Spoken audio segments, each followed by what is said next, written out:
Welcome to Uncovered. It's Wednesday. I'm Anthony, he's Ron, and we're about to uncover the MAGA propaganda that is not covered by the mainstream and corporate media. Ron, finally some pushback by Democrats when it comes to these ICE raids around the country, the ICE Gestapo, as Ben likes to call them, and we should probably all start to call them. This is the Democrats running kind of shadow hearings, something they've done before. When they did it last time, it didn't really last very long, did it? And we were saying, why are they not stepping up? I mean, they could go beyond shadow hearings. They could go as far as operating a kind of opposition shadow government like parliamentary system countries do. So just take us through what happened yesterday. Yeah, it's interesting that it's something you've called for in the past, right? Putting together a shadow cabinet, holding daily press conferences. So, this is there's several things reads to take from this before we actually get into like what happened at the hearing from a political standpoint and a strategic standpoint. Today begins the clock, a 10-day clock on the shutdown of DHS funding, which was passed yesterday. They agreed to pass the 5 appropriation bills, which were non-controversial, and they only agreed to a 2-week CR on the DHS funding over the issue of ICE reforms. Now, many Republicans have already said, "Oh, this is dead on arrival." But to me, this was very smart politically, very smart strategically, because now they can shut down the most objectionable part of the government right now, Democrats can, without being blamed for shutting anything else down. So it's really like they have all the leverage right now in the negotiations. And I saw some very savvy Republicans say that this was a bad strategy by their leadership to split off DHS from the other funding bills. So this hearing took place the day before that clock is going to start, that tight window is going to start to run. So we get to hear all of the worst abuses that have been committed recently in the last few weeks by ICE.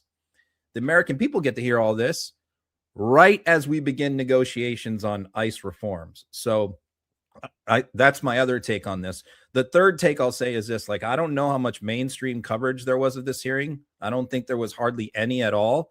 We covered it live. We posted clips. The clips went super viral and they were all over social media. And so I think that this also illustrates that third thing, which is the power that independent media can have to amplify voices that mainstream media tends to ignore. And it's essential that corporate media cover these, because otherwise, as you know, people would not even know they were going on. And because people do consume media kind of in their information silos, it's frustrating, isn't it, that when Democrats do put their best foot forward, the corporate media is stacked against them because of Republican associated media ownership. Let's take a look at the Go on. Do you want to say something before I? No, I was going to say, in the context of today's Washington Post layoffs, the massive layoffs. We were all having a discussion at Midas on our group text this morning about it, and one of the things that we talked about is they all follow us, like so many mainstream reporters follow me, editors, reporters, publishers, everything, show producers, and they like my work, they read it and stuff, but they will not share it. I mean, they'll share like video clips. You give them a video clip, but they will never share anything that you write or anything like that. They will never share a Substack, for example, an independent media thing. So, that's the thing, is they want us to sort of people with huge, most of them don't have any social media traction at all. So they want people like us with huge social media followings to help them out and repost their stuff and put it out. And I do that more than anybody. I mean, I put out a lot of articles from mainstream media on to millions of people, but they will never reciprocate. And it's just sort of they have to sort of break. And I understand them not, reposting highly partisan stuff, but there's plenty of stuff that isn't. And this hearing is a perfect example. We put the clips out, but there were some mainstream journalists that at least put the clips out, and that's helpful. I'm going to play, to start with, this clip of Robert Garcia reading out text messages from an agent bragging about shooting Marimar Martinez. I want to remind people that obviously the mainstream and corporate media have covered the assassinations of Alex Pretty and Renee Good, right, because they are white and middle class and, you know, kind of more identifiable, I guess, with the readers and viewers. But ICE have killed, is it 9 or 11? I can't remember the latest count, but there is a large number of people that have died in ICE custody. And not to mention all the additional people that have been shot or hit by pepper balls, or you know, one woman got her hand blown off, right? Tear gas, you know, and do you remember when Trump went for his photo op all those years ago by the church with the Bible and that whole shenanigans? How could I forget? Right, and they crossed over, and you know, the I can't remember if it was the National Guard, but the military were there clearing people. There was a helicopter buzzing people. They were using, you know, tear gas or similar, and it was the first time we ever experienced the military turning against not just protesters but American citizens, and it felt historic and exhaustive, and we were like, let this not ever happen again. And now it's happening every day. Also because of where it was, you know, right in front of the White House, you know, and in front of a church. They used rubber pellets there to shoot people and move the crowd along with the military. Yes, I think one person lost their eye in that, just so they could, like, forever, just so they could move those people out of the way so Trump could hold the Bible upside down. The reason I bring it up is because at the time it was so shocking that it was the first time the military were being used against Americans. And of course, the military, as you know, as a veteran yourself, as a you know, Marine, the military are designed to protect American citizens. I mean, that is the role of the military, and to turn it and switch it, that is authoritarianism, and it's only getting worse. Let's take a look at Robert Garcia. It's disgusting, shameful, and it gets worse. Ms. Martinez, these are images of texts sent by the agent who shot you. And they're actually disturbing to read, but I think it's important for the public to see this. The agent linked an article about your shooting and texted, read it. 5 shots, 7 holes. I fired 5 rounds and she had 7 holes. Put that in your book, boys. Oh, well, it is what it is. Shit happens. This is someone that works for the United States government. I fired 5 rounds and she had 7 holes. Now, he was talking about you, and it's our understanding that he was actually bragging about his aim shooting an unarmed American citizen. Is that right? Correct. I'm so sorry, Ms. Martinez. DHS has allowed the agent who shot you to remove evidence and to potentially destroy it. Is that correct? Correct. We're going to hear more and more of this kind of secret communication that goes on where, you know, these people, I hate to call them, they're federal agents, but I hate to call them police officers. I mean, they are thugs, they are goons, they are a private paramilitary force, and they're getting off on this stuff. They actually enjoy it, and it is a game to them. Well, you know, yeah, exactly. It just goes to show you that they love this. They love the cowboy stuff. They love thinking that they're Rambo, you know, or in Fallujah on the American streets. Most of these guys never served in the military. They're wannabes. They're yahoos. There are people who dreamed of serving in the military but didn't. And so this is the next best thing. And it actually pays better than the military. So go figure that. So, yeah, I mean, think of how disgusting that comment is. He's bragging about, 5 shots, 5 hits, like as if you needed to shoot someone. Even if you needed to shoot someone, you don't need to shoot someone 5 times. And that wasn't necessary in this particular case to shoot at all. So he's bragging about his shooting acumen. Then, of course, the 7 holes is a misogynist statement. He would have used 6 holes, I suppose, to describe shooting a male. So you have that as well working in there. And just their whole attitude is, it was the same thing after Renee Good was shot. What did he say? Effing bitch? Like, yeah. they're not sad about. I've been 29 years as a criminal defense lawyer. I say this a lot, but I handled thousands of cases, dealt with many cases where police officers shot people. And invariably, they are almost always traumatized themselves. That's why they're put on administrative leave right away. It's not because they necessarily did anything wrong. It's because even when you're defending yourself and you kill someone or you shoot someone, that should be, to a normal human, a traumatic experience, an experience that should affect you the rest of your life, even if you were legally justified. But for these guys, it's fun.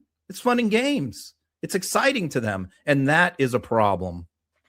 Well, they've been given the authority to do it. I mean, this is the thing. They are literally following orders, to coin a phrase.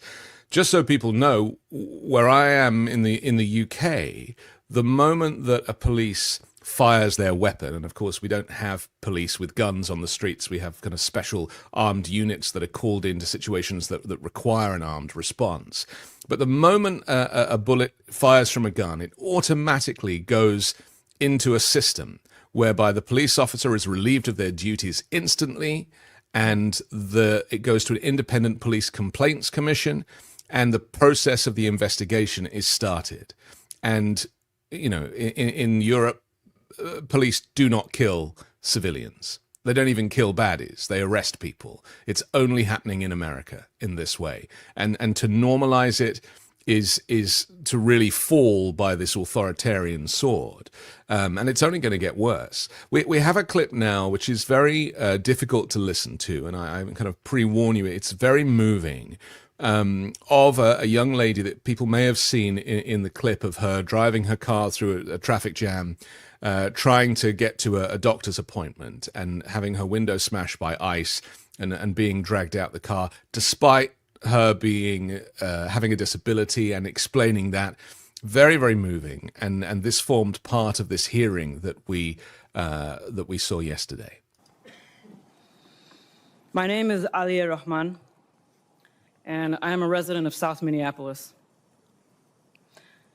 I'm a Bangladeshi American, born in northern Wisconsin, and I'm a disabled person with autism and a traumatic brain injury.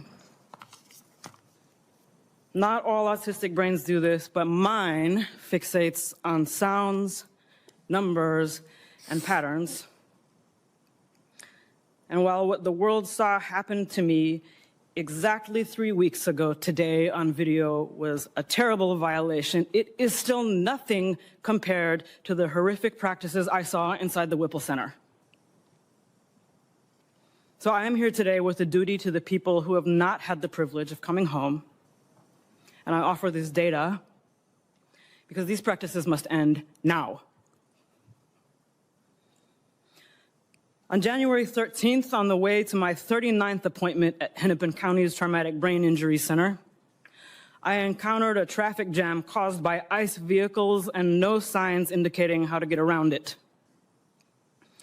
I had not wanted to pull into a blocked, chaotic intersection, but verbally agreed to do so and rolled down my window after an agent yelled, "Move! I will break your effing window!" His first instruction.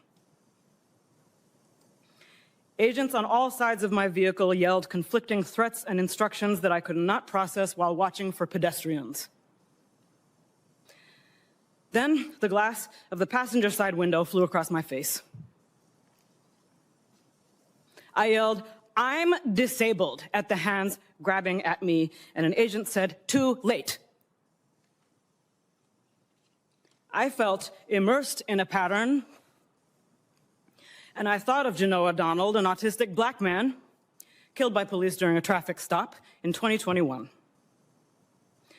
I remembered Mr. Sliberio Gonzalez, who was killed by ICE in his vehicle last year. An agent pulled a large combat knife in front of my face, which I thought was for cutting me, and later learned was used to cut off my seatbelt. Shooting pain went through my head, neck, and wrists when I hit the ground face first and people leaned on my back. I felt the pattern, and I thought of Mr. George Floyd, who was killed 4 blocks away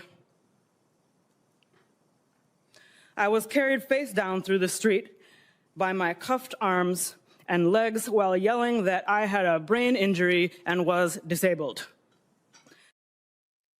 Ron, this obviously is starting to get, more than serious. I mean, to say that, ICE are crossing lines, obviously they racially profiled this woman. There was an opportunity because she was trying to, get around the traffic. They weren't pulling her up on a traffic stop. They spotted her, they racially profiled her, and in their mind, this was another person that would satisfy their daily quota of arrests. Yeah, when this happened, which the incident happened 3 weeks ago, and she also, by the way, in her testimony went on to describe it probably got even worse because she went on to describe the horrific conditions at the Whipple detention facility there in Minnesota. You know, people sleeping on concrete, freezing cold, denied medical care, denied feminine products, basic things, people screaming and yelling, agents taunting them all during the night, hard to sleep, all of that stuff. So when this first happened 3 weeks ago, it across MAGA social media, because people were outraged on the left primarily and in the center on the political spectrum, and about the fact that all she was trying to do was to get to her doctor's appointment. Now, the narrative on the right and coming from ICE was that she was a protester who was trying to block in the ICE vehicles to keep them from being able to leave, when that's not, in fact, what she was doing. Right. And they said that her claim that she was on her way to a doctor's appointment was probably a lie. In fact, that claim that she was lying was repeated on Fox News. And so that's why it's important to have these hearings, because you have a huge section of America that believes the lies that they're fed every single day. So it's so important not to just let that stand and always put the truth out there. You mentioned, and she mentioned, the detention centers. There was a story that broke 3 or 4 days ago about the regime investing, or ICE investing, in these large warehouses, which they are converting into detention centers, or concentration camps, as we should probably call them. This is where this stuff is headed. The point at which the quota of 3,000 arrests a day probably increases. Anybody who is a person of color or drives their car, to get to a doctor's appointment is fair game. And by imprisoning people and detaining people in the worst conditions, this is a continuation of Trump's plan to ethnically cleanse America and prevent people from color from voting, because the rhetoric still very much is built on a lie, which is that immigrants, they are shipped in by Joe Biden or Barack Obama so that they can vote for the Democrats. Well, immigrants cannot vote. That is the law. And so this entire argument that the MAGA Republicans make has no basis in truth. There are more Republicans, like in Florida, who try to vote in Florida who already voted up north than there are people from other countries trying to vote. So, I mean, it's that's just it's a ridiculous canard. It's pushed constantly by Musk, by Trump. It's that.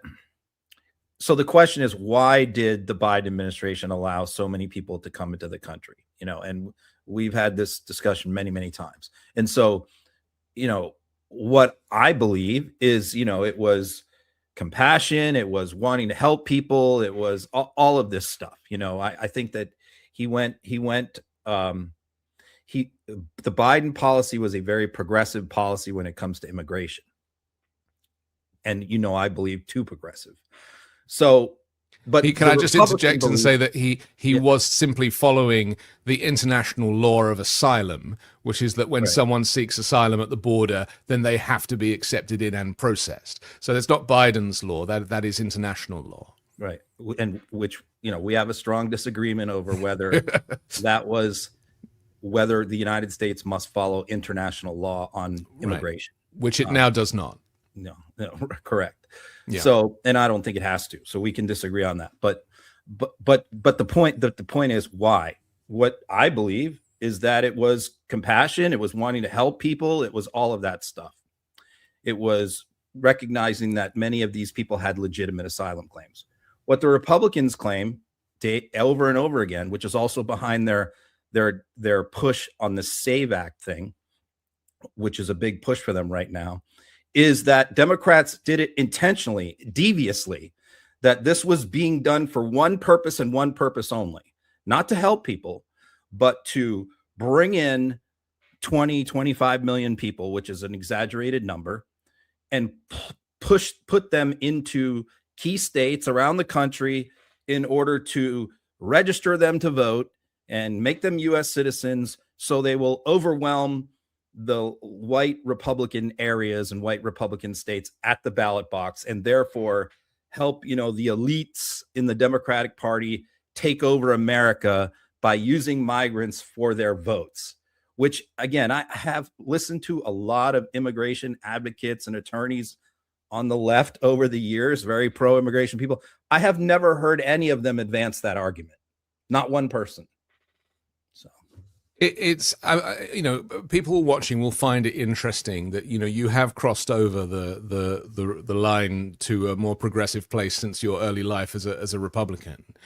But it is interesting that you still hold these views that I'm sure half the country hold about the fact that we shouldn't be admitting people. And famously, South America. No, that's not what I said. Well, I don't haven't think finished we the should have sentence admitted yet. 10 million people in 3 years. Right. But I think it should be a controlled way of doing it and a more organized way of doing it, and not a shit show with 10,000 people coming across the border every day. Sure. And I respect that opinion. But, we are bordering South America, where there is conflict, where there is authoritarian leadership, where people have been persecuted. And that's why people have made the journey to America, which admittedly has branded itself for decades the land of the free, the place of opportunity, a home, a safe harbor for immigrants, whether they come by ship or by land.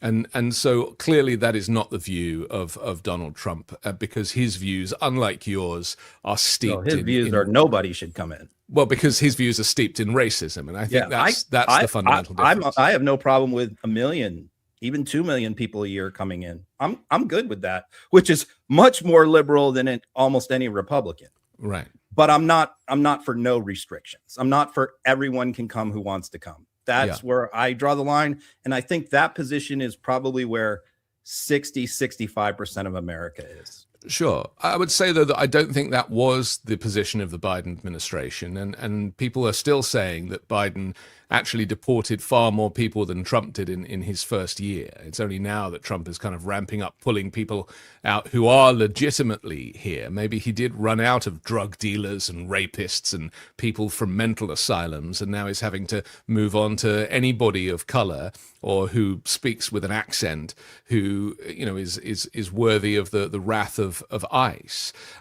Let's just talk for a moment about this issue that is kind of splitting Republicans about firearms and the Second Amendment, because as we know, Alex Pretty brought a licensed firearm to the protest.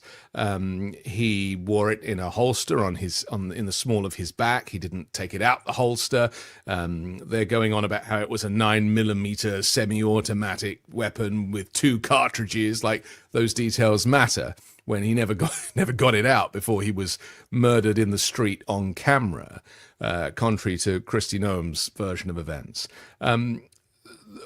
Donald Trump has obviously come out and said you can't have a gun, you can't bring a gun, and just explain why Republicans are so up in arms about this use of language by the president and his henchmen. One topic I get asked about from time to time by other media outlets, and I know we've brought it up a couple times as well, or on other podcasts, is like, what's going to cause the dam to break for MAGA? What's going to break the spell?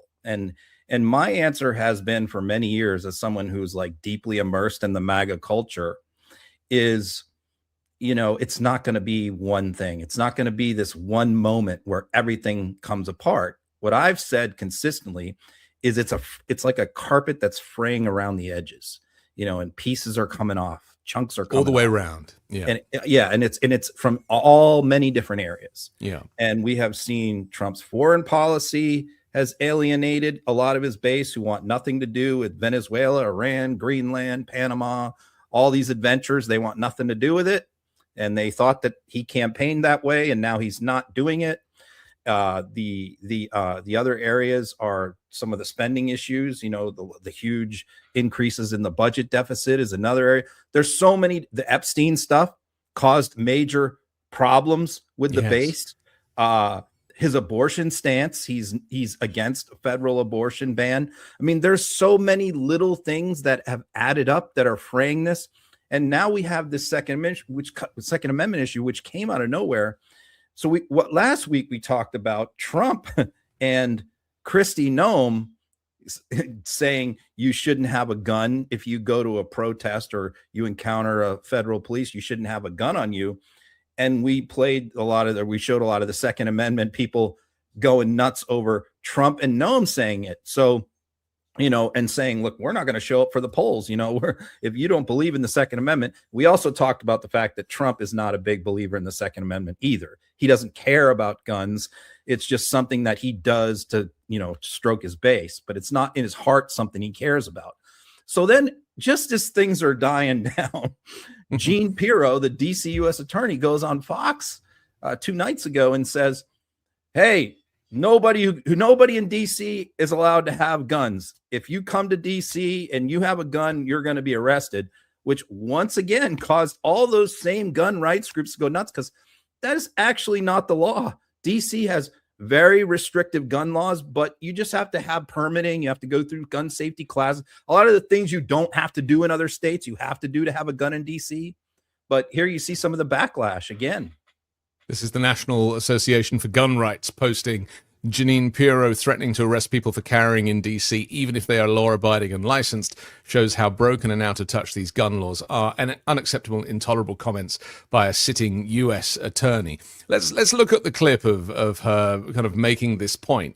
I mean, she's not hiding it. She's got all of her energy behind it. Let's take a look. You bring a gun into the district, you mark my words, you're going to jail. I don't care if you have a license in another district, and I don't care if you're a law-abiding gun owner somewhere else. You bring a gun into this district, count on going to jail, and hope you get the gun back. It's hard to know if she's talking as a Fox News host or as a U.S. attorney. What role was she playing there? I think she has a different hairstyle for the different roles. I mean, that's the joke here, isn't it? That anybody on Fox is now basically holds a senior position in the administration or the Justice Department, or indeed running the Pentagon. The backlash, how far does the backlash go? I mean, people went nuts. I mean, the gun nuts who I follow, all the gun groups, NRA, all of them, they all went crazy. I mean, she went even further than Trump. I mean, she's saying, even if you have a permit, even if it's legal for you to, I'm still going to arrest you. I mean, and what you have to keep in mind is this, these gun people, they don't believe that there should be any gun laws at all. They believe that the words shall not be infringed in the Second Amendment, which they cite all the time, means all gun laws are unconstitutional. Right. That's what these people believe. So we go from their beliefs, which is that all gun law and the libs are coming for our guns, to now, Trump's DC U.S. attorney saying, even if you jump through all these hoops and gotten gun permits, which they believe is illegal to begin with, you shouldn't even have to do that. She's saying, even if you've done that, she's still going to arrest you if you have a gun. I mean, it's just, one of the gun rights groups, I think, posted something very, I thought that was very insightful. And he just said, look, in a lot of places, like, for example, Texas, if 4% of us don't show up, you're going to lose a lot of races, right? Yeah. And so I don't know what, I don't know what they're thinking. This congressman posted as well, I bring a gun into the district every week. I have a license in Florida and DC to carry, and I will continue to carry to protect myself and others. Come and take it. So, I mean, I do love it when they start fighting against each other, because, I mean, that is a sign that there is, as you say, fraying around the edges. And it's not just on this issue. There are other issues as well. I mean, Alex Pretty being an ICU nurse for the VA has obviously affected a lot of people too. Yeah, there were a lot of people on the right who were very critical of the Pretty shooting. Yes, they were mildly critical of the Renee Good shooting because they kind of were willing to kind of swim along with the gun thing, plus she was married to a woman, so you had that dynamic as well. So, but then you have this guy Pretty, who's a VA nurse, I mean, who didn't do anything, didn't threaten them. So that was a lot harder one for them to defend. So there's so many of these things that they're struggling with, and even the issue of immigration, Trump is underwater on. So it's the midterms are shaping up, as long as Democrats can keep their shit together and not have too much infighting, which is a little pet peeve of mine going on this week. As long as they can keep their shit together, this should be an unbelievable midterms for the Democrats. Well, we'll talk about the midterms in just a moment, because there is some news there regarding Trump's view on who should be running elections. But first, maybe we should talk about Texas and this win for the Democrats, because this is huge and it has caused infighting amongst Republicans on this issue too. For those that don't know, just bring us up to speed on this special election.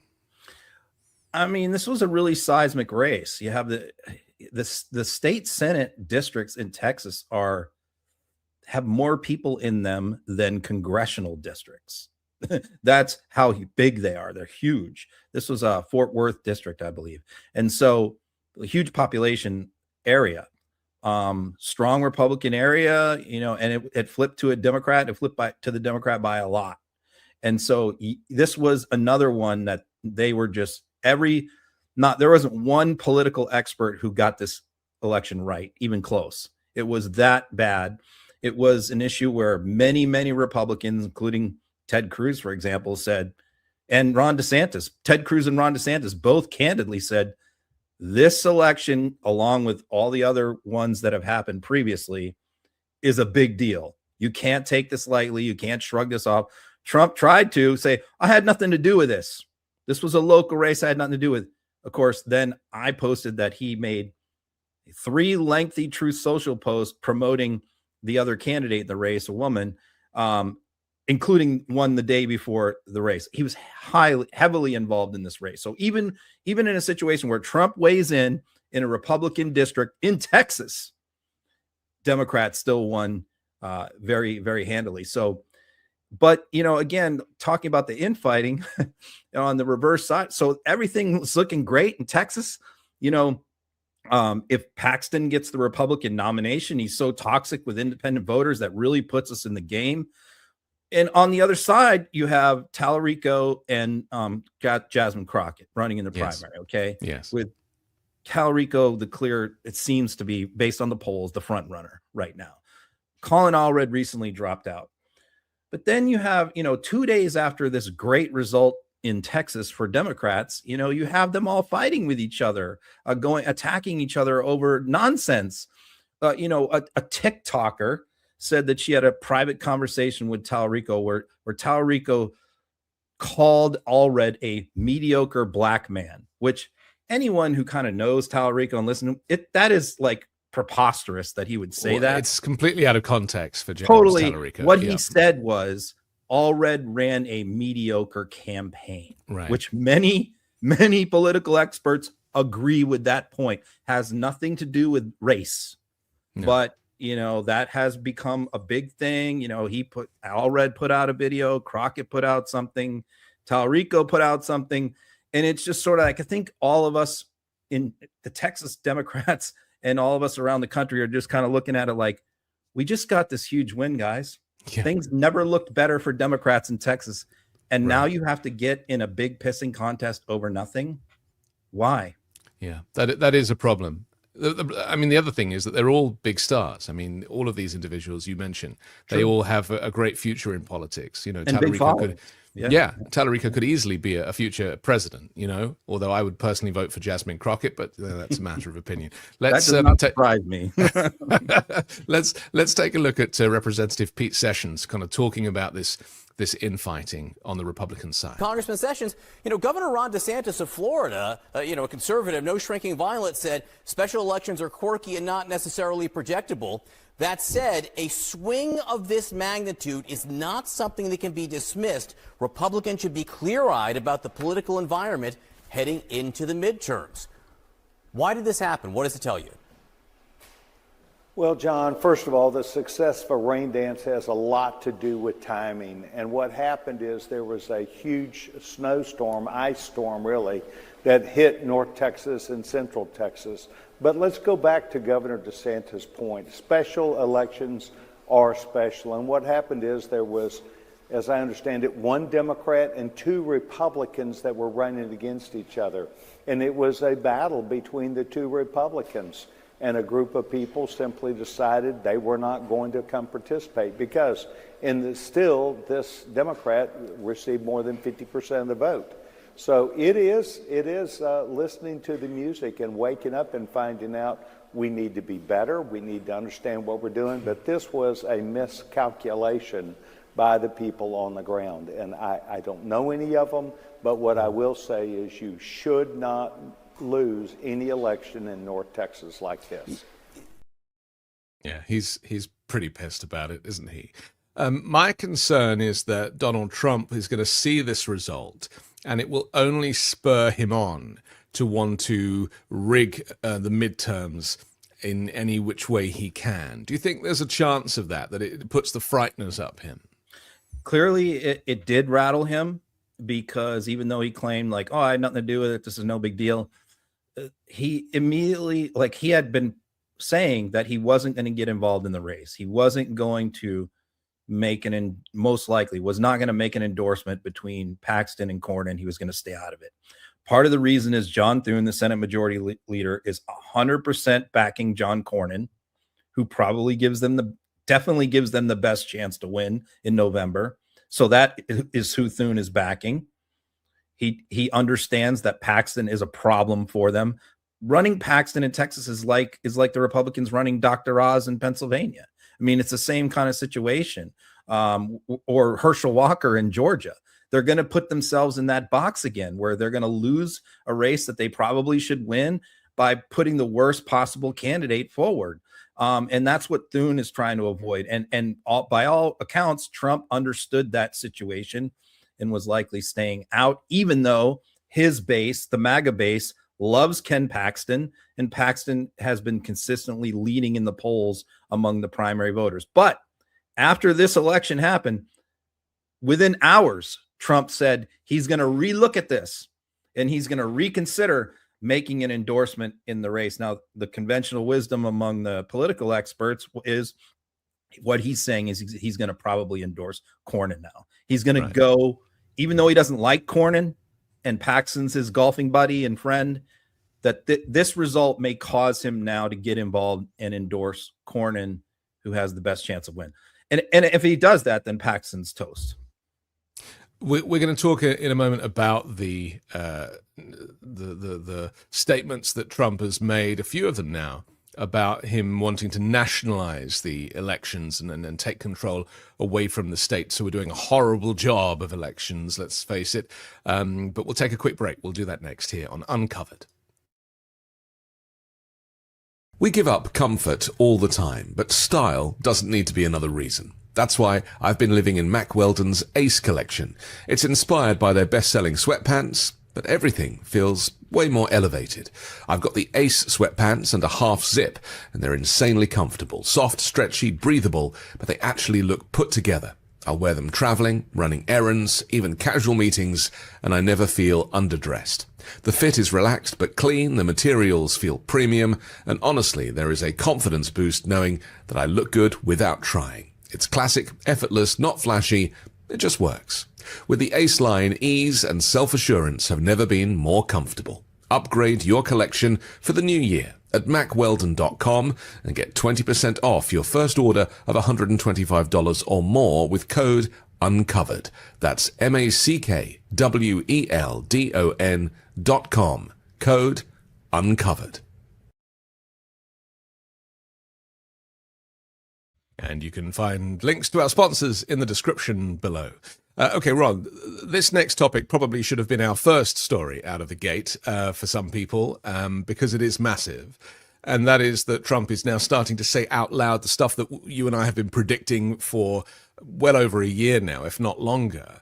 Talking about the fact that, his view of elections is that they shouldn't be, that a democratic right to a vote is really not something that sits very well with him. And that if it was his choice, he would operate this kind of unitary government that just kind of rolls on, like Vladimir Putin has managed to kind of maintain his position for 23 odd years now. Let's look at a couple of clips of Trump kind of making these points, because I think that really nothing tells us how dangerous this is than, the man himself kind of admitting that elections shouldn't be run by the states. Amazing that the Republicans aren't tougher on it. The Republicans should say, we want to take over. We should take over the voting in at least 15 places.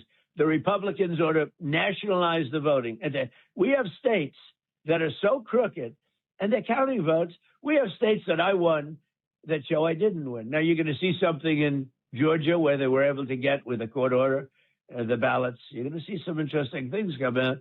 But, like the 20.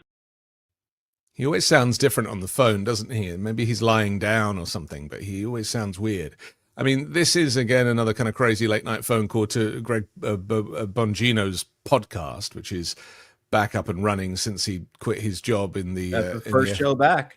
Right, since he quit his job in the FBI as deputy director. Just translate the kind of bonkers talk that Trump was saying there. I mean, this is a hint for the future, isn't it? More and more, he's saying the quiet parts out loud that, as you point out, we have been predicting. And this is a big one. This is different than the SAVE Act, which Levitt tried to clean this up the next day with the press, this comment by Trump, by claiming that Trump was just talking about the SAVE Act. That's not what this is about. The SAVE Act, which they falsely claim is just a voter ID bill. And they claim that if you ask American people, should you have an ID to vote? It always polls like 80%, right? That's because of the way you ask the question. People think you should show at least some form of identification to register, at least, right? So which even people who vote by mail and all that typically show photo ID when they register. So but what the SAVE Act wants to do is nationalize election, make one set of rules for the whole country that includes you having to bring your passport or your birth certificate in to register, all kinds of rules. That's why it's stacked against women, because married women's name changes and therefore it's different on their birth certificate and passport and stuff like that. It presents all kinds of problems. And so it's not just about voter ID, but that's how they sell it. But that's not what Trump is saying here. Trump is saying that there's specific states, obviously all the swing states, that he thinks are rigged. That the people running the elections in those states are rigging them and allowing illegals to vote and allowing people who shouldn't vote and stuffing ballot boxes. Therefore, the federal government should have like a national uniform standard. Oh, no, that's not what he's saying. What he's saying is the federal government should go into those states, FBI, whoever, ICE, maybe DHS, and run the elections in those states, which is one of the things that they were talking about after 2020 election, was going in and taking over the ballot, the election, seizing the ballots and rerunning the elections in certain key states. That was a Michael Flynn, Steve Bannon idea that they were pushing that didn't fly, and they didn't really have enough time to pull it off. But now they have had 5 years to get ready to pull off some shenanigans like this. So what Trump is talking about is the nationalization, the going in, having the federal government run elections in certain places, which is blatantly unconstitutional. Look, when the Constitution was formed, this was one of the main sticking points. This is one of the main things that the founders were adamant about. I mean, a lot of the things were sort of 50-50 or compromise issues that they put in the Constitution. This was not. This is one that literally every founding father agreed on, except for maybe Hamilton, which is elections must be run by the states, and even the federal elections. And each state could have their own unique set of circumstances, their own unique registration rules, their ways of doing it. They only had certain requirements that were uniform across the board. There was, but only a few things. But the bottom line is, it is written into the Constitution. States run elections. The federal government is supposed to have nothing to do with running elections. And that's always why I was uncomfortable with Democrats a few years ago pushing a national voting rights bill, because I'm like, this cuts both ways. They can, as soon as Republicans can take power, they can repeal that and pass their own set of national rules. So be careful what you wish for when you try and nationalize elections. After saying it on Bongino's podcast, obviously then, some of the media picked up on it quite rightly. Caitlin Collins asked him when he was back in the Oval Office what he meant by wanting to nationalize the elections. Let's see how he responded. What exactly did you mean when you said that you should nationalize elections, and which 15 states are you talking about? I want to see elections be honest, and if a state can't run an election, I think the people behind me should do something about it. Because, if you think about it, a state is an agent for the federal government in elections. I don't know why the federal government doesn't do them anyway. But when you see some of these states about how horribly they run their elections, what a disgrace it is, I think the federal government, when you see crooked elections, and we had plenty of them, and by the way, we had them last time, but go to 2020 and look at the facts that are coming out. Rigged, crooked elections. If we have areas, take a look at Detroit. Take a look at Pennsylvania. Take a look at Philadelphia. You go take a look at Atlanta. Look at some of the places that horrible corruption on elections. And the federal government should not allow that. The federal government should get involved. These are agents of the federal government to count the votes. If they can't count the votes legally and honestly, then somebody else should take over. We really need to pinch ourselves, Ron. This is completely criminal and insane, and the fact that he's able to say this now is because he knows that he is safe, he is protected, he is, he has the keys to the country. And imagine if he'd have said that when he was electioneering, or trying to get this job back. He would have had to have pulled out of the race. We must not normalize this. And what he says right there, and he says the people behind him. Who's the people behind him?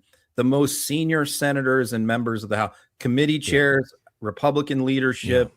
That's who was behind him, the Republican leadership of Congress. And what he's saying is, I don't know why the federal government just doesn't take over elections right now, and these people should do something about it. Well, the reason why the federal government doesn't run elections is because the Constitution says the states should run it. So his problem is with the founding fathers. And if he wants to do that, then they need to amend the Constitution. And good luck trying to do a constitutional amendment to take election administration away from the states. That will never happen. So what he's talking about is blatantly unconstitutional. Not one person in that room spoke up or said anything or will say anything about what Trump said.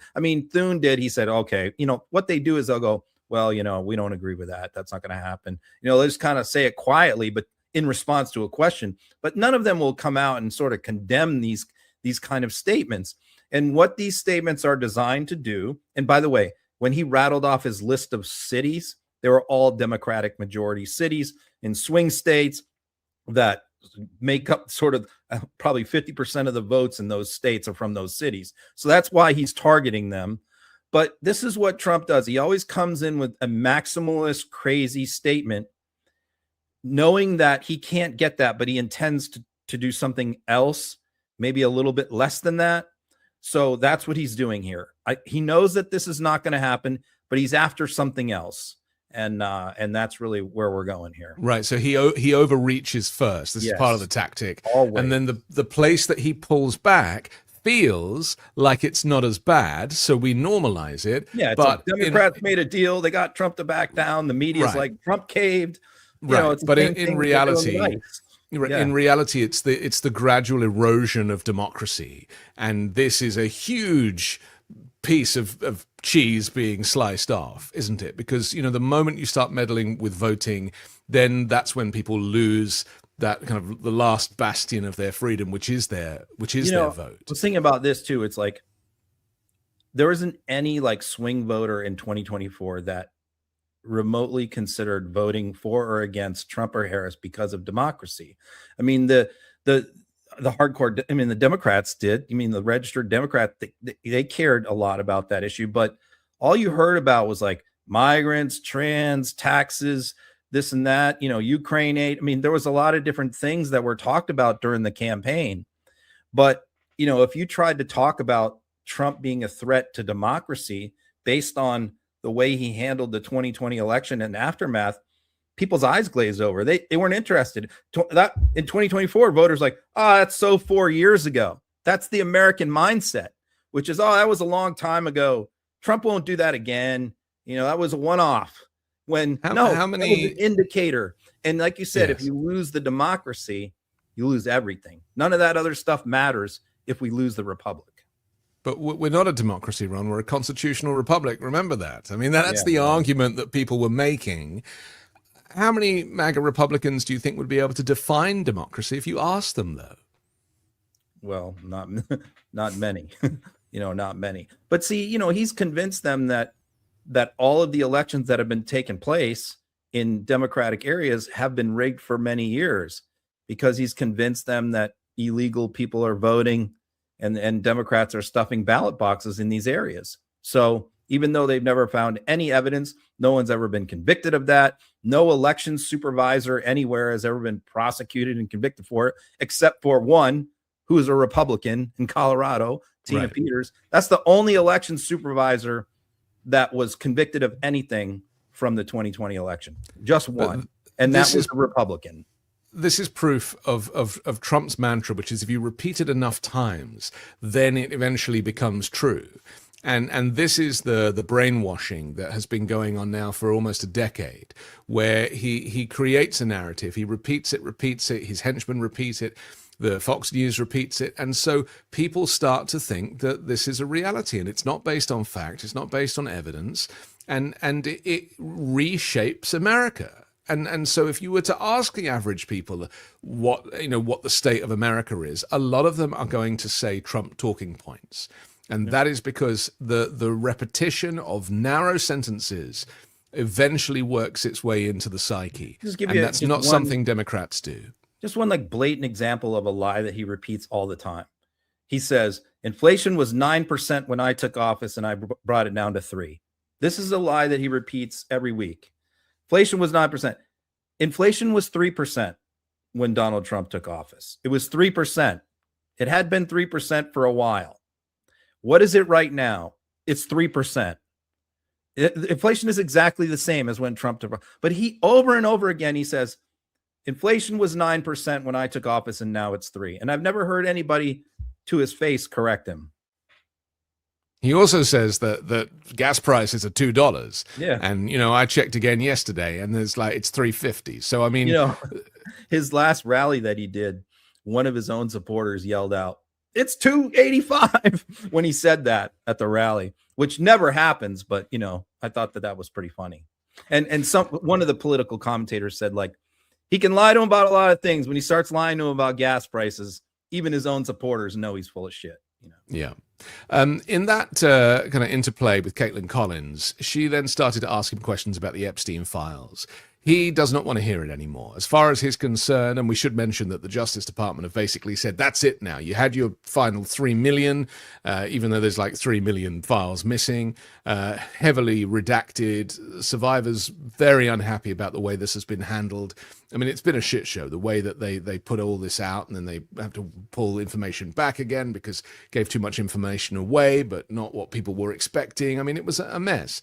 And now Trump gets asked a question legitimately about the Epstein files. He doesn't want to talk about it. And just to prove of his kind of misogyny, he turns it on Caitlin Collins and criticizes her for being a terrible reporter, but also for never smiling.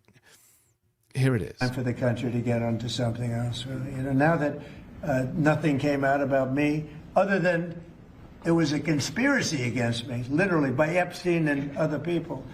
But I think it's time now for the country to maybe get onto something else. What would you say to people who feel like they haven't gotten justice, Mr. President? Something that people care about. Yeah, what did you say? Go ahead. What would you say to the survivors who feel like they haven't gotten You are the justice? worst reporter. No wonder CNN has no ratings because of people like you. You know, she's a young woman. I don't think I've ever seen you smile. I've known you for 10 years. I don't think I've ever seen a smile in your face. You know why? You know why you're not smiling? Because you know you're not telling the truth, and you're a very dishonest organization, and they should be ashamed of you. Okay, go ahead. Sexual abuse and health care. Yeah, it's always good to smile when asking questions about child sexual abuse and trafficking. This again, I mean, this goes back. There's so many threads here, Ron, but this again goes back to demonizing of women. A lot of this goes on in the kind of Christian nationalist community where, women should look pretty and smile, but, never ask a question or even vote for that matter. And we're starting to see him kind of really lean into that, the silencing of women, and in this case, a reporter on a very important topic. Yeah, Trump is like this dinosaur from a different world who has never sort of got with the program that, women's rights and women in the workplace is not what it was in 1955. I mean, what he reminds me of is like that classic movie 9 to 5 with Dolly Parton and Lily Tomlin and Jane Fonda, the boss in that movie, and all the sexist, demeaning comments that he made to his staff. I mean, that's like who Trump is to reporters. And this whole thing about, you should smile more, or you never smile. He said this many times before to reporters. This was probably one of the most high profile moments because he said it to a star reporter, Caitlin Collins, but also because he said it in the context of Epstein. But he has never once said that to a male reporter. He has never said, you don't smile enough. Remember, he said, this is what he said, you're a young woman and I've never seen you smile. So young women, that's what he expects. That's what he surrounds himself with, is young, magnified, done up women who smile a lot and praise him all the time. And that's how he expects reporters to treat him as well. And, I thought I posted on social media, it was odd because I was watching this press conference and I've been kind of like, it's so lame, these Oval Office questions, because he fills the White House correspondents group now with a bunch of his right-wing sycophants that ask all this crazy shit. So you're very rarely able to get like really good questions in these Oval Office. And Caitlin was just like hitting him with like 3-4 in a row. And I was just sitting there going, man, these are some of like the best questions that Trump has been asked. She hit him with the Ukraine bombing question. These are some of the toughest questions Trump has been asked in weeks. And then sure enough, as soon as that thought hit my head, he personally attacked her again, which is what he does. I often think, with all the stuff that he's coming out with now, not just the criticism of Collins and women generally, and that kind of denial of the Epstein files, that it's been proven that he was framed in some way, and that obviously he wasn't mentioned in the Epstein files. Surprise, surprise. But imagine if Donald Trump, instead of sitting there, in orange makeup, this kind of clown face that we've gotten used to over the last decade, or 20, 30, 40 years, if you consider how often he features in popular culture, from The Apprentice, where he kind of pretended to be a businessman. That imagine if we replaced his visual with like that of, say, Saddam Hussein. Imagine if he was a kind of Middle Eastern dictator, wearing kind of headgear and national costume, and how would Americans handle what he still says? We're not changing what he says, we're just changing what he looks like, just for a minute, hypothetically, right? Yeah. If we put him in a different outfit, one that we weren't so familiar with, that we haven't been watching on TV, that wasn't in Home Alone 2, where we've normalized this weirdness. And he does look a lot more weird than any of these dictators that have been pulled out of holes in the ground eventually. We are dealing with a dictator. We are dealing with somebody now who's crossed the line from being a US president, who is a president for all Americans and leads the world and is respected around the world, we are now dealing with an infiltration of American democracy. I mean, the rest of the world now is distancing itself from the US. The dollar is crashing. It is going to start to dissolve or collapse. This country is going to collapse very, very quickly. Yeah, things are not going well in the economic sphere, as you just said. One more thing I'll point out about his comment there, and you can always find like 5 or 6 different things to talk about in each Trump comment. It is true what he said, that CNN ratings are in the toilet. I just saw the latest ones today. They are quite bad, but it is definitely not because of Caitlin Collins. If anything, she is one of the few bright spots about that network. Right. But who cares? I mean, this is the thing. Who cares about CNN's ratings? It's completely irrelevant. It's irrelevant. In the country that some of the America best reporters in America, nobody reads them.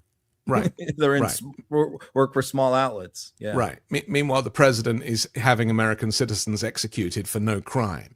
And, we might have gotten used to there being 2, featured individuals who've lost their lives in recent weeks, but there are going to be dozens more names that we are going to learn and that there will be memorials to, because this is not going to stop. And from all of the work that I've been doing to assess the direction that ICE and this movement is going in, there is no retreat. Tom Homan might be pulling 700 troops out of Minnesota, but they're not going home. They're going elsewhere. And so this is only going to ramp up, and you and I are only going to have to sit here each week and learn new names of people that have died at the hands of Donald Trump. Yep, this is as far as ICE goes, it's tip of the iceberg. All the new detention facilities that they are planning on opening up are not even online yet, and all of the new ICE officers that they just hired with the quadrupling of their budget are not through the academy. They're not on the street yet. So imagine what is happening now and times it by about 5, and that's where we're going to be about 6 months from now. Yeah. Is it true they're getting 47 days training because of the number 47 and Trump's presidency? I mean, is that genuinely how he's picking this 6 weeks training situation? It's also the reason why the new F generation fighter is being called an F-47, because they all understand that, you name stuff after Trump and you score brownie points with the dictator. Except when it comes to the Kennedy Center, when, of course, you rename a national monument to a former president who was assassinated, and then you decide to rename it in your name as a sitting president. I mean, this is nuts. And obviously, we've heard about all of the artists that have withdrawn their contracts working at the Kennedy Center. So he literally can't get anybody to perform. And so the news this week is that he's decided to close it for renovations for 2 years. What did you feel, or what did you think when you heard that this was his out? Yeah, I'm not happy again about mainstream media coverage of this, which I think has been pretty bad on how they've characterized it. So here's what's going on. I mean, when he fired the entire board and replaced them and said, we're not going to have, and he replaced the entire board, put his sycophants in charge, made himself in charge, then canceled a bunch of shows that were like LGBTQ related, that were considered too woke. When they did all that initially back in like February, March, about half of the performers, including like Hamilton and several others, bailed out, but they still had about half. So then Trump got Congress to appropriate, in the one big beautiful monstrosity, $247 million. That's a lot of money to renovate the Kennedy Center. It's a massive amount of cash. So he announced, okay, 1 year from now, this is what he said like back in September, 1 year from now, with this new money, the Kennedy Center is going to look amazing. We're going to redo the whole thing. 1 year from now, it's going to be the hottest place in town. We're going to have all the biggest shows. It's going to be the biggest arena, everything else. So then what happens? After that, they announce the name change. Now Trump's going to put his name on a building. So the 50% of the performers that they still had, all left. Every single one. The only performance that they have booked for the year 2026 was the National Symphony, which said, no matter what, we're never leaving the Kennedy Center. Right. And I'm sure Lee Greenwood is happy to do a whole bunch of extra dates as well. So they have so what are they going to do? They're going to put $247 million to renovate this giant building, and it's going to be empty, vacant. I mean, imagine the humiliation, all the media stories. No one will go there. We just spent all this money on this thing, and no one will go there because Trump put his name. So Trump knew that that's how this was going to play out. So what does he do? He announces this week, I'm closing it. But how does he sucker the media? How does he get the media to take the bait? He says, I'm closing it for 2 years for renovations, and then it's going to reopen bigger and better than ever before. And what is the press report? Trump is closing the Kennedy Center for 2 years. And that's what enrages me, which is like, no. Why do you report the lies? Only report what he does, not what he promises, not what he claims. Report facts. The fact is, he shut down the Kennedy Center because they had no performers. They had no tickets to sell. They had no customers. He shut it down. Now, he claims he's going to reopen it in 2 years. How do we know that? I mean, we only know that because that's what he's claiming. So don't report Trump is closing the Kennedy Center for 2 years. You report Trump closed the Kennedy Center and he claims that it's going to reopen in 2 years. Report it like that, because that's the reality of the situation. What do I believe? I don't believe it will ever reopen during Trump's term. I think he has that $247 million in taxpayer money. He has plans for that money, like Triumphal Arch, Ballroom. He's going to redirect that money in other places. It is not going into a new Kennedy Center. No, of course. And also it'll be his builders, and his builders, they'll be backhanders. I mean, did you read about this contract that got leaked about sending these logistics trucks into Gaza for the rebuilding of Gaza? There was like a 300% profit built in. And this was like a company that Trump was potentially siphoning off of. And, all of this is a financial grift. Any opportunity for construction, rebuilding, we're bringing, we're going to rebuild a country, whether it be the Gaza Riviera or whatever. These are all business deals. All of those 8 wars that he claims to have solved, those are all business deals. There is no such thing as peace and democracy to this guy. This is all a grift, and we need to be reminded, as you say, because the media are not doing journalism. Let's take a look at him using every excuse under the sun as to why the Donald J. Trump Kennedy Center should close. Renovations, you announced you wanted to build a new and spectacular entertainment complex at the Kennedy Center. Right. Do you plan on tearing it down, and how much will all of the renovations cost? Probably around $200 million. And, it's funny, in real estate and building, I've done so much of it. I've done so well with it. You want to sit with something for a little while before you decide on what you want to do. And, we sat with it. We ran it. It's in very bad shape. It's run down. It's dilapidated. It's sort of dangerous. Things fall out of ceilings. You've seen it. And we had some big events there. We had a lot of great events there over the last year. But you can't do any work because people are coming in and out, and you have the workmen. We have a marble man over there the other day. He said, every time I put down a piece of marble, people are stepping on the marble. They don't even have time to dry. And you can't do the same quality job if you close it, and, we're fully financed. And so we're going to close it, and we're going to make it unbelievable, far better than it ever was, and we'll be able to do it properly. I was thinking maybe there's a way of doing it simultaneously, but there really isn't. And we're going to have something that when it opens, it's going to be brand new, beautiful. I'm not ripping it down. I'll be using the steel. So we're using the structure. We're using some of the marble, and some of the marble comes down. But when it's open, it'll be brand new and really beautiful. It'll be at the highest level. We can do a much better job, probably in a way a faster job in terms, because when you do it piecemeal, for instance, they have a play tonight, and you can't do anything. You have to pull out everything, and you can't have stanchions all over the place, and people are walking in to see a play. So we'll be closing it sometime around July 4th. It's like we'll close it on July 4th in order to do something great for America, and then We're going to build it. We have great contractors. We're going to build it, and we'll do it right. We're using the highest grade marbles, the highest grade everything. It'll be brand new. Yeah. His marble man was in there. How does the President of the United States have the time to be having conversations with the marble man? I mean, who is this marble man?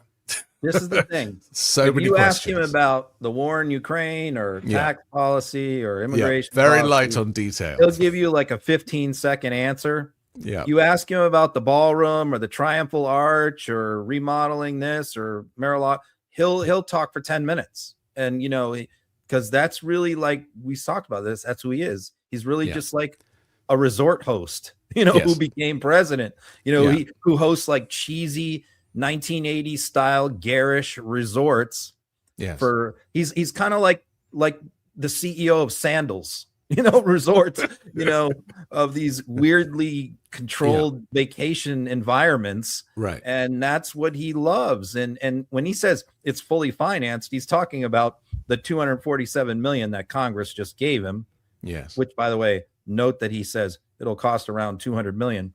Well, that leaves $47 million extra laying around, but he's not going to do it. Wouldn't it be great though if that question or a follow-up hadn't pointed out, well, isn't it true that you have no acts booked for 2026 because every single performer that had been previously committed to play there have all backed out? Wouldn't it be great if that had been included in the question? But it wasn't. Caitlin Collins is going to be out of the press pool soon. I mean, what we're seeing is, so many of the people that travel with him or that are allowed into the Oval Office or to the press room are these far-right influencers, and, there are no journalists really there. And I'm still surprised that Caitlin Collins is allowed in. He kind of does it so that he can't, when he has an out, he can say, well, CNN, they come in and they ask me tough questions. Like it's a useful to him to have somebody like her there, but I'm sure that her time is running out. And any of the questions that we would like asked, we have now crossed over into an authoritarian state where, as with Vladimir Putin, you are not allowed to ask the supreme leader any difficult questions about their policies. It's just off the table now. And we need to realize that, the goalposts have moved. Here's the other thing. It's despite Trump, constantly trashing the failing New York Times, which, by the way, just announced like their most profitable year in history. He's been calling them the failing New York Times every year since 2016.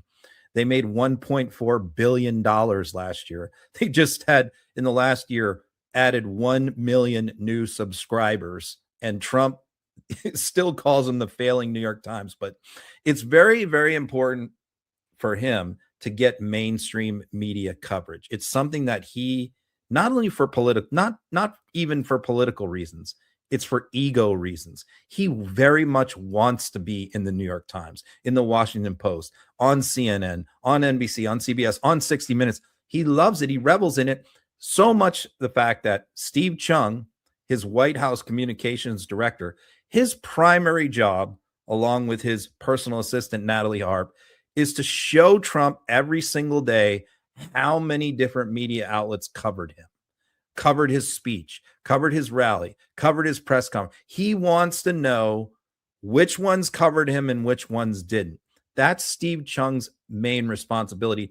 That has not been the case with any other president. No other president. All presidents want favorable media coverage, but no president obsesses over it daily like Trump. So despite the fact that he claims he hates all these mainstream outlets, he very much wants them to cover him. Right. And this goes back to the deep insecurity, because he knows that the economy is crashing and he knows that he is dumb, and that he needs to be authenticated by these heritage or legacy organizations. It's important to him to feel like he's a somebody, or that his grift is being bought by some. It's a tragedy, really. I mean, he's so broken. Really, I often think that there can't be another person who has risen to such heights who is so damaged And, I really think he really must hate himself so much. And that's why to see himself on the front of a newspaper gives him that, that little bit of joy that regular people can just get from living an ordinary, happy life. And then on this very subject, he's now suing the US government, basically, for $10 billion, suing the IRS. I mean, just before I play the clip of him dressed as a penguin, just explain how this has come about. Again, this is another beef I have with mainstream media over how they're packaging this incident, which is Trump. What I read headlines all over mainstream media is Trump is suing the IRS for $10 billion. No, he's not. No, he is not. What I say in my headlines and what I say every time I talk about this is Trump is suing the American people. He's suing the American taxpayers because it is the taxpayers who have to pay this. It's not coming out. If this gets settled by Trump's DOJ with Trump's attorneys, it is not coming out of the IRS's operating budget. It is going to be paid by the taxpayers of the United States. So that is who he's suing. It's Donald Trump versus the United States of America while he's president. And he's asking for an absurd amount of $10 billion. Why? What's this latest lawsuit about? Because he's already got another lawsuit for, I don't know how much, $2 billion over the January 6th and having Mar-a-Lago surge. He's already suing the government for that. So now he's got another one. Why?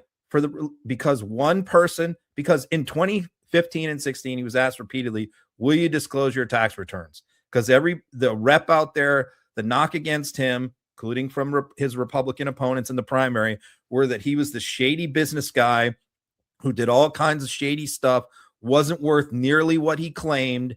And this whole facade of him being a successful billionaire was a lie. And that's why there was such a big push to get his tax returns released, which he promised to do many times over. And then we know that he hatched up this scheme with Steve Bannon that he would use the excuse that, well, I'm being audited right now, and therefore I can't release the tax return, which of course was absurd. And he continued that. He was asked about it again repeatedly, all leading up to the 2020 election. Over and over, he kept saying, oh, I really want to release these tax returns, but I can't because they're under audit. What we know is the reality is when they were finally leaked by a lone IRS employee who leaked them, we found out the reason why he didn't want to leak them is because he didn't pay any taxes.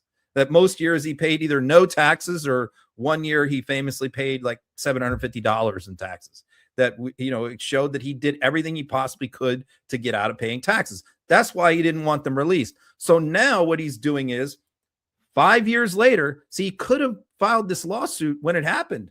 He could have filed this lawsuit anytime during the last 4 years. But the problem with that is he would have had to go to trial on it. Right. He would have had to go in front control of a jury. the DOJ back then. Yeah, and he didn't control the DOJ. So he would have actually had to go in front of a civil jury suing the government, and he knew that he would have lost that case in front of a jury. So he waited, and now he's bringing the lawsuit when, oh, guess what? He controls DOJ, which means what? It will never go in front of a jury. These cases will never. Why? Because Pam Bondi and Todd Blanche are going to settle these cases with Trump's lawyer, and they're going to pay him a ridiculous amount of money, most likely at some point. Not going to be before the midterms, by the way. Yeah. Probably be right after. And at that point, Trump doesn't care anymore about elections or anything. All the corruption he's doing now is going to be way worse after the midterms. Right. So that's what's going on here. It's ridiculous. Unfortunately, very few Republicans in Congress yet again are calling him out on this, because I think what a lot of them believe is what a lot of them claim is, oh, this is probably going to go nowhere. This is just Trump being Trump. He's just trying to make a point. Well, wait till one of these cases gets settled, because that's an impeachable offense, in my view, both for the attorney general and Trump. Put it on the list.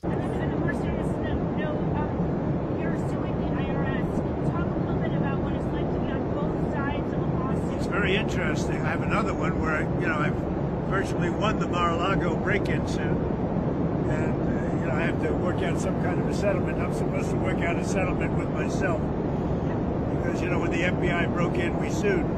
Before I was president, I sued. And obviously, it was a very good suit. and I have that one, and I have to work out the settlement. Have you instructed Pam Bondi on how to handle that at all? Well, I think what we'll do is do something for charity. We're thinking about doing something for charity, where I'll give money to charity. We could make it a substantial amount. Nobody would care because it's going to go to numerous, very good charities. Yeah, he's never given any money to charity. I just, I hate seeing him, and I know that we don't enjoy playing the clips of him, but it really is important that people recognize quite how corrupt this guy is and deteriorating in many ways. And I find that as he deteriorates mentally and physically, he becomes darker, more dangerous, more corrupt, and has even less of a conscience about this blatant theft from the US purse. Yeah, I mean, break down that clip again. There's multiple things in there. He says, he muses about how interesting it is. I have to settle this case with myself. I get to decide how much taxpayers have to pay me. Right. So that was one thing, isn't that interesting? Yeah. Well, that's not how democracies, that's not how constitutional republics, whatever you want to call it. That's not how it's supposed to work. That's not how our government's supposed to work. That the president sues the American people and then settles the lawsuit, and the American people have to pay him money while he's president. That's not the way our government is set up. It's supposed to function, but that's what he's bragging about. Then he says, I virtually won my case on the Mar-a-Lago. What is he talking? How has he virtually won the case? Have there been depositions? No. Has there been any discovery of significance? No. Have there been any preliminary hearings or motions that he's won? No. What he's saying is, I virtually won the case because I'm now the president and I now control DOJ, and they are going to settle. That's what he's saying. And then the last part where he's pressed on, but isn't this kind of weird that you're suing for all this money from taxpayers? Oh, well, he says, nobody will care. Everybody will be fine with it because, and he doesn't even say this. You got to watch his words very carefully because they're very calculated what he says. He doesn't say, I pledge to give all of this to charity. Okay, which we know right there, the charities are going to be shady. They're all going to be right-wing charities, right? Or the Trump Foundation or Trump-related charities. Yeah. But he doesn't even say that. He says, we're thinking about giving some of it to charity. We're talking about it. We're thinking about it. So even there's nothing firm. There's nothing concrete. It's just, we're giving it some thought. Maybe we'll give some to charity. Maybe we won't. We'll see. Nothing's going to charity. I want to go back to what I was saying earlier about if you repeat the lie enough, it kind of becomes part of the vernacular. He rebrands a lawful search of Mar-a-Lago with a judge's signed warrant and his lawyers present as a raid by the FBI. Yeah. And anybody now, when asked about it, would probably say, well, when they raided Mar-a-Lago, there was never a raid, ever. Yep. And this is another example of him changing history by repeating the lie. Yeah, it was a search warrant executed, signed by a court, signed by a judge, executed by the government. It's not a raid. So what's a raid are all these warrantless searches of people's houses and cars and everything else by ICE. Those are raids, but they don't want warrants. They're every time Democrats bring up, you need to get a judicial warrant to go into to detain somebody you want to deport. Oh, they go crazy. Oh, we can't do that. But no, they jumped through every possible conceivable hoop in that Mar-a-Lago search. There was overwhelming probable cause. There is no judge or jury where Trump could legitimately win this lawsuit, either one of them. But because the IRS thing, now he may be successful in that lawsuit, but what are the damages? The thing is, how was he harmed by his own tax returns being released? He was reelected president again. So in other words, he's claiming that he has suffered $10 billion in damages, which is more than his net worth. That's what he has suffered as a result of his own tax returns being revealed to the American people, which is something he promised he would do. So this could be a situation where when he sued the National Football League, when he had his professional football team back in the 80s, where he won the lawsuit and the jury awarded him $1. That's the way this tax return case should go. $10 billion is ridiculous. I should also say that, he threatened to sue the BBC for $10 billion, which is double their annual budget. I've noticed, because I've been watching recently on the BBC World News, that they are having Republican talking heads on all the time as guests, including people from the Heritage Foundation. People who literally wrote the Project 2025 are actually kind of coming on the BBC now and just protecting Trump with their Republican talking points. To me, I was thinking, is this the BBC trying to appease Trump so they don't get sued? And this is the deal that they've worked out with him. Same thing's happening here with our media companies.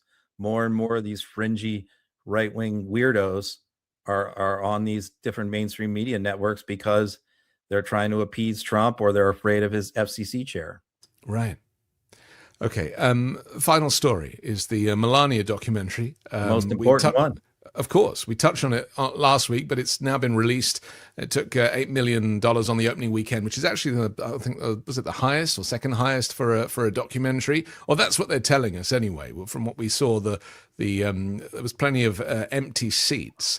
What is the conspiracy that's going on here? Because it was really funny because the weeks leading up to the release of this thing, which of course, I follow all things Melania very closely because at heart, I'm like this closet gossip columnist where, I just love the Hollywood gossip stuff. I always loved those columnists going all the way back to like the National Enquirer days. It's sort of like a vice of mine, right? For what a guilty pleasure, right? Yeah. So I follow. I'm saying nothing, Ron.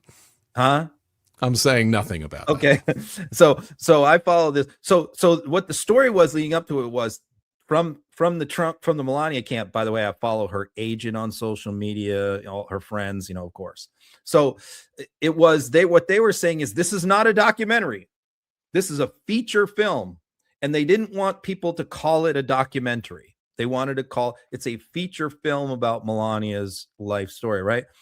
So now, the movie opens and 8 million is pretty paltry for a feature film. It's terrible, especially a feature film where they spent $75 million on it, including a $35 million marketing budget. Now they want to call it a documentary because they want to compare it, the revenue that's being brought in, to documentaries. Why? Because unlike feature films that are put out by major studios, the vast majority, 99% of documentaries that are put out around the world and in the United States are made for thousands of dollars, not millions. Their budgets are $10,000, $50,000, $100,000. It is extremely rare. Like 1% of documentaries have a budget of $1 million or more, a tiny, tiny percentage. So you take that, then documentaries almost never air in movie theaters. They go straight to streaming. Melania, because of Amazon's clout and Bezos and all of that, got this movie to debut in 1,400 movie theaters across the United States. No documentaries get that, except for the Taylor Swift one, which destroyed Melania's by far. So documentaries don't have marketing budgets. They don't get marketed at all. They're lucky if they can get anybody to talk about them. In this particular case, Bezos spent $35 million to market it, which is an obscene number, even for feature films. Right. But the other half went to her. On a documentary. She took a $30 million payment for it. So you have Fox promoting it round the clock, Newsmax promoting it round the clock, the president of the United States, all the right-wing influencers on social media. And it brings in $7 million. And then I got to listen to Brian Stelter, the CNN media reporter, to say, it's a hit. Melania's a hit. We were wrong. We apologize. Yeah. It's like, what the hell are you talking about? This movie was made for $75 million. You're comparing it to some college film that's a documentary about Noam Chomsky. You're comparing it to that. So I heard her. And then now we're finding out, by the way, which we reported on, that various different Republican groups are group buying tickets. and giving them away for free. So there's also those shenanigans going on. I heard her on the red carpet being interviewed, and somebody said, of your $30 million payment that you got for this role, playing yourself on a film that is not a documentary, are you going to be giving that money to charity? And her answer was so funny. She said, well, yes, I do a lot of work with charity, with the children, and completely skirted the question and made it about something else that also wasn't true. That's when she does like Putin and pretends she doesn't understand English. Right. Yeah. It is incredible. All right, let's take a look at a couple of clips for this. Let's have a look. But what they're really worried about is if this is indicia for the midterms, because they're all saying, oh, it's done. We're going to control Congress. This is the indication that that silent majority is still out there. Yeah. So, and apparently... That's a Fox host. Claiming that there's so many people going to see the Melania movie that Democrats are panicking about the midterms now. Yeah. I mean, that's how absurd Fox is. Kayleigh McEnany, apparently she loved it, and so did her mum. It soared past expectations, bringing in more than $7 million at the box office in its opening weekend. Now, that is the most of any non-concert documentary in a decade. Now, legacy film reviewers were so certain that it wouldn't do well, they would be wrong. Emily, my mom went to this weekend in Florida. She said not only was the theater packed, it was, standing room only if you could try to sneak in the back of the theater. People were cheering through it. They were excited. It was interactive. People interplaying with the film. She said it was just electric. Electric.